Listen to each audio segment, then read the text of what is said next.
Welcome to remix king channel.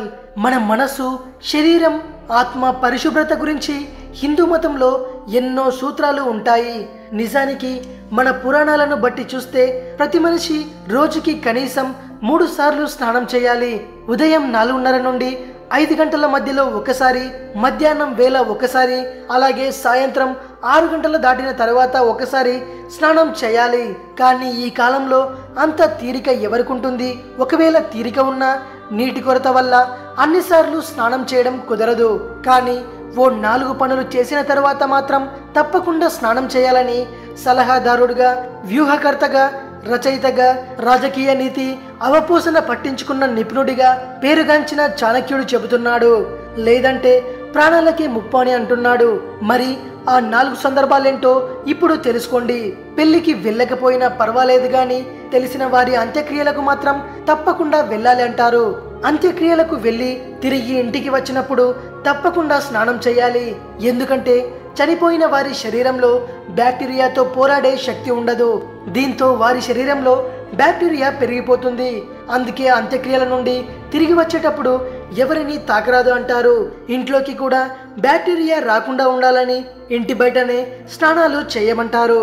చాణక్యుడి ప్రకారం శృంగారంలో పాల్గొన్నవారు వెంటనే మతచర్యలు చేయడానికి అర్హులు కారు.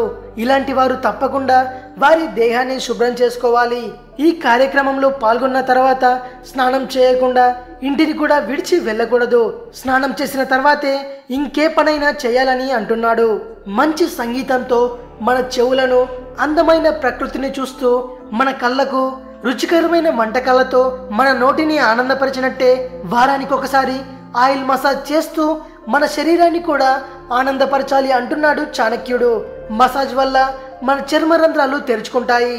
వాటి ద్వారా మన శరీరంలో పేరుకుపోయిన విషవ్యర్థాలు బయటకు వచ్చేస్తాయి. కాబట్టి ఆయిల్ మసాజ్ చేశాక వీలైనంత త్వరగా స్నానం చేయాలి. మనిషి అందంగా కనిపించడానికి జుట్టు కూడా తోడ్పడుతుంది. మారుతున్న కాలానికి అనుగుణంగా జుట్టుని ఎన్నో రకాలుగా మారుస్తూ ఉంటారు. కానీ జుట్టు కత్తిరించిన తర్వాత కేవలం తలని మాత్రమే కడగకుండా పూర్తిగా స్నానం చేయాలి. ఎందుకంటే కత్తిరించిన జుట్టు మన శరీరానికి అతుక్కుపోతుంది. సరిగ్గా స్నానం చేయకపోతే ఆ చిన్న చిన్న వెంట్రుకలు మన బ్యాడ్ స్కిన్ బ్యాక్టీరియాకి ఆహారంగా మారుతాయి.